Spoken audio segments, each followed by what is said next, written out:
नमस्कार दोस्तों, स्वागत है आपका स्टडी आईक्यू में। आज हम लोग एक बहुत ही दिलचस्प विषय पे चर्चा करने वाले हैं। हम लोग बात करने वाले हैं कलेक्टिव सिक्योरिटी के बारे में। हम लोग जानेंगे कलेक्टिव सिक्योरिटी का मतलब क्या है और कलेक्टिव सिक्योरिटी किस तरह धीरे धीरे री इन्वेंट हुआ है। तो यहाँ पे हम लोग बात करेंगे न्यू डायरेक्शंस की, न्यू पैराडाइम्स की, किस तरह notion of security has changed. तो अगर आप यूपीएससी सिविल सर्विसेज एग्जामिनेशन की तैयारी कर रहे हो तो this becomes a very very important discussion for you from GS 2 paper perspective. यानी कि जीएस पेपर 2 में आपको इंटरनेशनल रिलेशंस की बातें होती हैं। कलेक्टिव सिक्योरिटी अभी तक विश्व में किस तरह चली है, कितने मॉडल्स आए हैं, इन सब चीजों पे हम लोग चर्चा करेंगे। स्पेशली अगर आप पॉलिटिकल साइंस और इंटरनेशनल रिलेशंस बैकग्राउंड से है तो यहाँ पे आपके लिए ये डिस्कशन बहुत ज्यादा जरूरी हो जाता है, क्योंकि हम यहाँ पे सीखेंगे कि सिक्योरिटी का जो मुद्दा है वो किस तरह इवॉल्व हो रहा है धीरे धीरे। यानी कि 50 साल पहले मैं जिस चीज को सिक्योरिटी माना करता था अभी वो बदल चुकी है, अभी कुछ नए ही प्रॉब्लम्स आ रहे हैं। तो हम लोग ये चीज सीखेंगे कि हाउ थिंग्स आर बीइंग री इन्वेंटेड। स्पेशली कोविड-19 ने किस तरह कलेक्टिव सिक्योरिटी को री इन्वेंट किया है, हम लोग ये बातें करेंगे। चलिए शुरू करते हैं डिस्कशन। मैं हूं आपका दोस्त राहुल सायगांवकर। अगर आप मुझे फॉलो करना चाहते हैं, you can follow me on the ID @rahulsai222। मेरा फेसबुक, इंस्टाग्राम और टेलीग्राम चैनल का आईडी सेम है। इस टेलीग्राम चैनल पे आपको इस प्रेजेंटेशन की पीडीएफ अवेलेबल करा दी जाएगी। और अगर आप यूपीएससी सिविल सर्विस एग्जामिनेशन की तैयारी कर रहे हो तो you have a golden opportunity.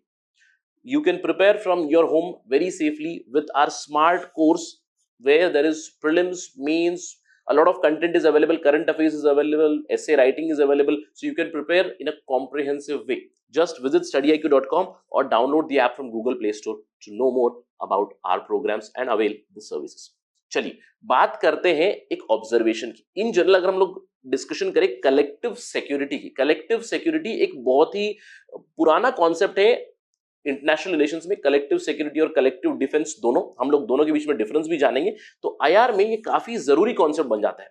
लेकिन जिस तरह से हम लोग देख रहे हैं कि specially from 20th century to 21st century में हम लोग आ चुके हैं, तो बहुत सारी चीजों में एक बदलाव आया है, एक डेवलपमेंट आया है, एक एवोल्यूशन आया है। जैसे कि मैं कह सकता हूं कि internet and information communication technology revolution जो आया है उसकी वजह से नई नई चीजें आ रही है। देखिए पहले हम लोग सिक्योरिटी पर्सपेक्टिव की बातें करते थे, कैसे मिलिट्री पावर बढ़ाए, इकोनॉमिक पावर बढ़ाए, लेकिन अभी हम लोग दूसरे डोमेन्स में घुस चुके हैं। यानी कि से साइबर वॉरफेयर, राइट। तो साइबर वॉरफेयर में आप अपनी साइबर कैपेबिलिटीज बढ़ाने की बातें करते हो। तो जिस तरह से बहुत सी चीजों में एवोल्यूशन हुआ है, कलेक्टिव सिक्योरिटी के कॉन्सेप्ट में भी एक पैराडाइम शिफ्ट आया है।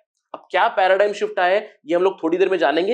अब किसकी वजह से आया ये तो हम जानते हैं, बिकॉज ऑफ कोविड-19 पैंडेमिक। अब ये जो पैंडेमिक है ये किसी एक देश को देखकर नहीं आ रहा है, यानी कि पूरे विश्व की ये समस्या बन चुका है। तो इसीलिए कलेक्टिव सिक्योरिटी जो टर्म था उसकी तरफ हमारा देखने का नजरिया भी बदल चुका है। चलिए इसके बारे में जानते हैं, लेकिन सबसे पहले कलेक्टिव सिक्योरिटी क्या है समझते हैं। देखिए दो टर्म है कलेक्टिव सिक्योरिटी, यानी कलेक्टिव मतलब मिल बांटकर हम लोग सिक्योरिटी बरकरार रखेंगे, that is a basic meaning. यानी कि देखिए कुछ इस तरह का मॉडल है। कलेक्टिव सिक्योरिटी विश्व लेवल पे समझिए क्या होगा। ये एक जो इंडिविजुअल, ये जो एनिमेटेड थिंग है, यहाँ पे वन पर्सन और one animation, it shows one country. तो कलेक्टिव सिक्योरिटी का मतलब क्या होता है कि सारे लोग मिलकर एक कॉमन एनिमी के साथ लड़ रहे हैं। समझ लीजिए कॉमन एनिमी एक्स है। तो this is the meaning of collective security. हम लोग बचपन में पढ़ते थे कि एक छोटी सी लकड़ी को तोड़ना तो बहुत आसान है, लेकिन एक लकड़ी के ढांचे को तोड़ना मुश्किल होता है। यानी कि जैसे ही ग्रुप बन जाता है, जैसे ही कलेक्शन हो जाती है, तो you become more stronger. That is the concept behind collective security. तो कलेक्टिव सिक्योरिटी का सिंपल सा फंडा ये है कि कोई भी आपत्ति आ जाए किसी के खिलाफ भी, यानी कि ये जो एक ग्रुप है, इस ग्रुप में समझिए there is some problem going to this blue guy, तो सारे मिलकर ब्लू को बचाएंगे अगेंस्ट द कॉमन एनिमी। यानी कि सब मिलके एक कॉमन एनिमी को फाइट करेंगे, राइट। ये है फंडा कलेक्टिव सिक्योरिटी का। अब कलेक्टिव सिक्योरिटी का ही एक और सबसेट है कलेक्टिव डिफेंस। अब कलेक्टिव डिफेंस ये जो एनिमेशन है इससे दर्शाता है। कलेक्टिव डिफेंस मतलब दो गुट बने हुए, एक गुट दूसरे गुट के साथ लड़ रहा है, यानी कि ये इसकी सिक्योरिटी को थ्रेटन कर रहा है, ये इसकी सिक्योरिटी को थ्रेटन कर रहा है, और दोनों मिलके एक दूसरे को बैलेंस करने की कोशिश करेंगे। चलिए इसको समझते हैं इंटरनेशनल रिलेशंस पर्सपेक्टिव से। देखिए कलेक्टिव सिक्योरिटी के अभी तक हम लोगों ने दो मॉडल देखे। कलेक्टिव सिक्योरिटी क्या होता है? कलेक्टिव सिक्योरिटी में हम लोगों ने पहले देखा है लीग ऑफ नेशंस, जब 1919 में आया था। लीग ऑफ नेशंस क्यों बना था? पहले विश्व युद्ध के बाद एक बॉडी बनी थी लीग ऑफ नेशंस, जहां पे सारे देशों ने मिलकर कहा कि हम लोग एक ग्रुप बनाएंगे, एक लीग बनाएंगे और कहीं भी कोई भी प्रॉब्लम चल रही हो तो हम लोग मिलकर उसका सामना करेंगे। और हम जानते हैं कि league of Nations was a big big failure. क्यों? क्योंकि लीग ऑफ नेशंस की फेलियर की वजह से हम लोग कह सकते हैं कि विश्व युद्ध 2 हुआ, यानी कि second world war did happen because league of nations had some problems. उसकी स्ट्रक्चरल प्रॉब्लम्स थी, फंक्शनल प्रॉब्लम्स थी, which is not the domain of our discussion today. लेकिन एक मॉडल आया था लीग ऑफ नेशंस का। अब सेकेंड वर्ल्ड वॉर के बाद दूसरा मॉडल आया यूनाइटेड नेशंस का। अब United Nations was much more mature, क्योंकि हमें पता चल गई थी लीग ऑफ नेशंस की प्रॉब्लम क्या थी। तो यूनाइटेड नेशंस काफी अच्छा चल रहा है। अगर मैं आपको उदाहरण दूं, देखिए 1951 में कोरियन क्राइसिस हुआ। 1951 में कोरियन क्राइसिस हुआ। कोरियन पेनिनसुला को डिवाइड किया गया था नॉर्थ कोरिया साउथ कोरिया में। नॉर्थ कोरिया कम्युनिस्ट बना, साउथ कोरिया डेमोक्रेटिक बना। तो जब जंग छिड़ी तो पार्टीज इन्वॉल्व, यूनाइटेड नेशंस की forces, they went into Korea and they called for a ceasefire, isn't it? इसको कहते हैं कलेक्टिव सिक्योरिटी, यानी कि United Nations as a body अभी जाएगा, कहीं पे भी प्रॉब्लम हो तो वहां पे वो सिक्योरिटी बरकरार रखने की कोशिश करेंगे। इसका मतलब है कलेक्टिव सिक्योरिटी। अब यूनाइटेड नेशंस क्या है? सारे के सारे जो देश हैं विश्व के, they are part and parcel of United Nations. तो सब मिलके जनरल असेंबली में डिस्कशन करेंगे या फिर सिक्योरिटी काउंसिल में जो भी डिस्कशन होगी, तो उसके तहत they will take appropriate action against aggressor party. Basically what is the concept here? One for all for one, यानी कि सब लोग मिल बांट के एक गुट बनाकर अग्रेसर पार्टी के साथ जो भी थ्रेट है, जो भी सिक्योरिटी थ्रेट है, उसके साथ हम लोग लड़ेंगे, राइट? अब कलेक्टिव डिफेंस इसका एक सबसेट है, यानी कि गुटबाजी होती है। इसका क्लासिक एग्जांपल मिलता है नेटो, जिसको लीड कर रहा था United states during cold war. अब नेटो क्या था? NATO was a group of democratic Nations, was a group of developed Nations from western Europe, which was created on a threat perception from USSR. यानी कि यहां पे आपका enemy defined है, आप किसी एक एनिमी के खिलाफ अपना ग्रुप बना रहे हो। और इसी तरह से यूएसएसआर ने लीड किया था वॉरसॉ पैक्ट। तो एक तरफ है कलेक्टिव डिफेंस, जहां पे गुटबाजी होती है, where the enemy is known, यानी कि आप किसी को मद्देनजर रखते हुए आपका ग्रुप बनाओगे उसको काउंटर करने के लिए। नेटो ने बनाया काउंटर करने के लिए वॉरसॉ को, वॉरसॉ ने बनाया नेटो को काउंटर करने के लिए। लेकिन कलेक्टिव सिक्योरिटी में थ्रेट कहीं से भी आ सकता है, कोई भी देश थ्रेट ला सकता है या फिर कुछ और भी थ्रेट हो सकता है। अब हम लोगों ने बात की थी पैराडाइम शिफ्ट की। अब पैराडाइम शिफ्ट है क्या? देखिए, collective security as a concept में पैराडाइम शिफ्ट नहीं हो रहा है, लेकिन शिफ्ट हो रहा है in the notion of security. जैसे कि मैंने आपको बताया, देखिए फर्स्ट वर्ल्ड वॉर के दौरान सिक्योरिटी थ्रेट क्या था? कोई एक अग्रेसर पार्टी है, यानी कि समझिए जर्मनी अग्रेसर पार्टी है, इटली अग्रेसर पार्टी है, या कोई और अग्रेसर पार्टी है, तो उसके खिलाफ सब लोगों ने मिलकर एक एक्शन लिया। अब वर्ल्ड वॉर 2 के दौरान क्या हुआ? कौन अग्रेसर पार्टी था? जापान अग्रेसर पार्टी था, जर्मनी अग्रेसर पार्टी था, तो उनके खिलाफ कुछ एक्शन लेंगे। यानी कि ट्रेडिशनल नोशन ऑफ सिक्योरिटी क्या थी कि हम लोग बैलेंस ऑफ पावर के ऊपर फोकस करते थे, हम लोग अलायंस सिस्टम के ऊपर फोकस करते थे, हम लोग थ्रेट सिर्फ मिलिट्री पर्सपेक्टिव से देखते थे, यानी कि नेशन स्टेट सेंटर में था। कोई एक देश अग्रेसर पार्टी अगर बन रहा है तो उसके खिलाफ एक्शन लेंगे सब लोग मिलकर। तो ट्रेडिशनल एस्पेक्ट ऑफ सिक्योरिटी क्या था? Militarily we used to think, arms and ammunitions के मद्देनजर से हम लोग सोचते थे। अगर उसको थोड़ा सा एक्सपैंड करें तो इकोनॉमिक सैंक्शंस वगैरह से हम लोग सोचते थे। लेकिन ये जो ट्रेडिशनल नोशन ऑफ सिक्योरिटी है, ये बदल चुका है। अगर हम लोग 21st सेंचुरी की बात करें, काफी ज्यादा नॉन ट्रेडिशनल थ्रेट्स आ रहे हैं।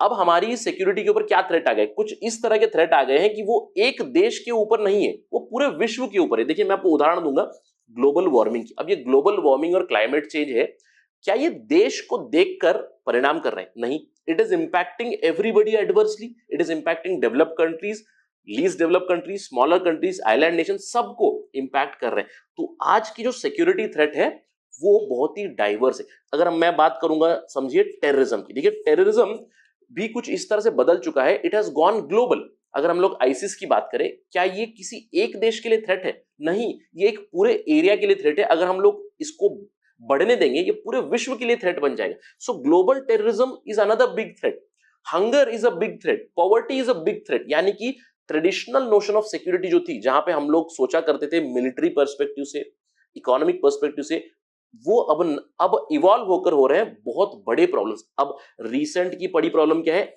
एक पैंडेमिक आया है, कोविड-19।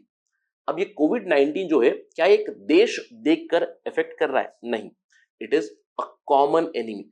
That is the meaning of collective security. आप ध्यान रखिए, कलेक्टिव सिक्योरिटी में एनिमी सबसे पहले पता नहीं होता है, तो एनिमी एक देश भी हो सकता है, एक अग्रेसर पार्टी हो सकता है, एक नॉन स्टेट एक्टर हो सकता है जैसे कि टेररिस्ट एक्टर हो सकता है, या फिर ग्लोबल वार्मिंग है, या फिर अभी कोविड-19 है। तो ये जो सिक्योरिटी का पैराडाइम चेंज हो रहा है, क्या उसके मुताबिक हम लोग अपने कलेक्टिव सिक्योरिटी सेटअप भी बदल रहे हैं? एक्चुअली बदल रहे हैं। जैसे कि मैंने आपको कहा कि अब हमारे पास एक काफी सक्सेसफुल मॉडल है यूनाइटेड नेशंस का, वो कलेक्टिव सिक्योरिटी। अब उसी को नजर रखते हुए जो नया पैराडाइम है हमारे कलेक्टिव सिक्योरिटी का, वो है कि कलेक्टिवली सारे देश मिलकर हम लोग एनिमी के साथ लड़ेंगे। अब आज एनिमी कौन है? कोविड-19। उसको लड़ने के लिए हम लोगों ने बनाया क्या है? कोवैक्स। अब ये कोवैक्स क्या है? COVAX basically it stands for कोविड-19 वैक्सीन ग्लोबल एक्सेस। ये एक इनिशिएटिव है गावी का, global alliance for vaccine and immunisation, coalition for epidemic preparedness and innovation, और डब्ल्यूएचओ वर्ल्ड हेल्थ ऑर्गेनाइजेशन का। यानी कि अब यहाँ पे डब्ल्यूएचओ क्या है? एक यूनाइटेड नेशंस की एजेंसी है। कलेक्टिव सिक्योरिटी जो इंस्टीट्यूशन है उसकी एजेंसी है डब्ल्यूएचओ, जहां पे सारे देशों का इन्वॉल्वमेंट है। ये सब देश अब मिलकर एक एनिमी के साथ लड़ रहे हैं। कौन है?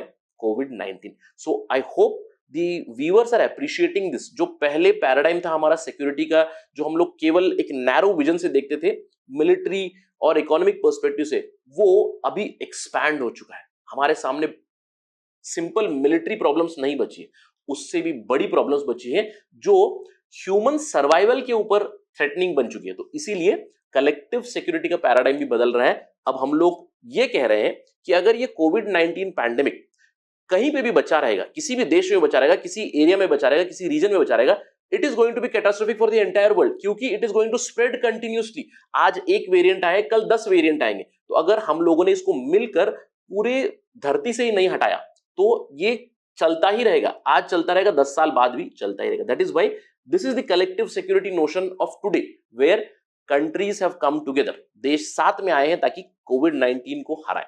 अब अगर हम लोग बात करेंगे ये जो कलेक्टिव सिक्योरिटी 2.0 जो कोविड-19 से लड़ने की बातें चल रहे हैं, इसकी प्रोग्रेस के बारे में बात करेंगे। Is it really working? To certain extent yes, लेकिन प्रॉब्लम्स भी बहुत ज्यादा है। देखिए, अगर हम लोग बात करें डब्ल्यूएचओ की जो कोवैक्स इनिशिएटिव है, उसके तहत उन्होंने काफी सारे वैक्सीन को अप्रूव किया है। ऑक्सफोर्ड की और एस्ट्राजेनेका की जो वैक्सीन है, कोविशील्ड, फाइजर की वैक्सीन, मॉडर्ना की वैक्सीन, चाइनीज वैक्सीन साइनोफार्म, और जॉनसन एंड जॉनसन की वैक्सीन को इमरजेंसी यूज ऑथराइजेशन दी गई है इन दी कोवैक्स इनिशिएटिव इटसेल्फ। और अगर हम लोग बात करें टिल मई 2021, कोवैक्स के इनिशिएटिव से 100 से भी ज्यादा देशों में वैक्सीनेशन पहुंची, वैक्सीन जरूर पहुंच गई है, राइट। लेकिन अगर हम लोग बात करें, is this collective security really working? What is hampering this collective security of COVAX? There are many issues. सबसे पहला इशू तो है, जिस बॉडी ने ये कलेक्टिव सिक्योरिटी का मुहिम छेड़ा है, डब्ल्यूएचओ, उसके ऊपर ही बहुत सारे सवाल उठाए गए हैं। स्पेशली पिछले साल उनका जो रोल था with respect to handling of कोविड-19 pandemic and with the involvement of China, इसके ऊपर सवाल उठाए गए। क्योंकि अगर सवाल आप रूट पे ही उठा दोगे तो पूरा इनिशिएटिव क्या होगा, ये तो आने वाला समय ही बताएगा। इसके अलावा भी और भी प्रॉब्लम्स है, जैसे कि vaccine nationalism. Vaccine nationalism is actually creating problems to collective security. Vaccine nationalism में क्या होता है कि आप अपनी वैक्सीन को बचा के रखना चाहते हो, आप अपनी वैक्सीन पे इंटेलेक्चुअल प्रॉपर्टी डालना चाहते हो, उसको महंगा बेचना चाहते हो, या फिर उसको मोनेटाइज करना चाहते हो। तो all these problems they create hurdles in global vaccination. इसके अलावा वैक्सीन इनइक्विटी एक बहुत बड़ी प्रॉब्लम है। देखिए, वैक्सीन इनइक्विटी का मतलब क्या है? क्या वैक्सीन हर जगह इक्विटेबली पहुंच रही है? क्योंकि ये कलेक्टिव सिक्योरिटी का मॉडल है, यानी कि पूरे विश्व में वैक्सीन पहुंचनी है। लेकिन अगर हम लोग बात करेंगे, देखिए, यूनाइटेड स्टेट्स ने यह कहा है कि जुलाई 4 तक 70% of their population would be vaccinated, at least एक डोज उन्हें मिलेगा। देखिए, इंडिया की अगर बात करें, 20 करोड़ से भी ज्यादा डोसेस जा चुकी है इंडिया में। स्टिल कितने परसेंटेज पॉपुलेशन को अभी हम लोगों ने वैक्सीनेट किया है? Approximately 10% single dose. लेकिन अगर आप बात करेंगे अफ्रीका के बारे में, अफ्रीका में कई देश है, कई रीजन है जहां पे 2% वैक्सीनेशन भी नहीं पहुंचा है। Even a single dose has not reached many of the African countries. So vaccine inequity is also one of the problems in this fight of collective security. So this is the status as of now. इस पूरे discussion का निष्कर्ष ये निकलता है कि जो idea है सिक्योरिटी की वो काफी एक्सपैंड हो रही है। पहले हम लोग सिक्योरिटी को केवल मिलिट्री सिक्योरिटी, बॉर्डर्स के पर्सपेक्टिव से देखते हैं, लेकिन कोविड 19 बॉर्डर नहीं देखता है, तो इसीलिए सिक्योरिटी पर्सपेक्टिव एक्सपैंड हो चुका है। कलेक्टिव सिक्योरिटी का नोशन भी एक्सपैंड हो चुका है। नए कलेक्टिव सिक्योरिटी के मॉडल्स आ रहे हैं। For example the collective security model which has been created by WHO, COVAX is an example of collective security 2.0, but problems still remain. Let's wait and watch कि ये problems resolve होंगी या नहीं, कब तक पूरे विश्व में वैक्सीनेशन होगा, ये तो आने वाला समय ही बताएगा। तो अगर इस चीज पे कोई डेवलपमेंट आएगी, how the vaccination is going on all over the world, we will bring it to you as soon as possible on Study IQ. I hope this was an interesting discussion for you. For all the aspirants, especially from political science, do note about this, how the notion of collective security is evolving. That's it. Thanks for watching. Jai Hind.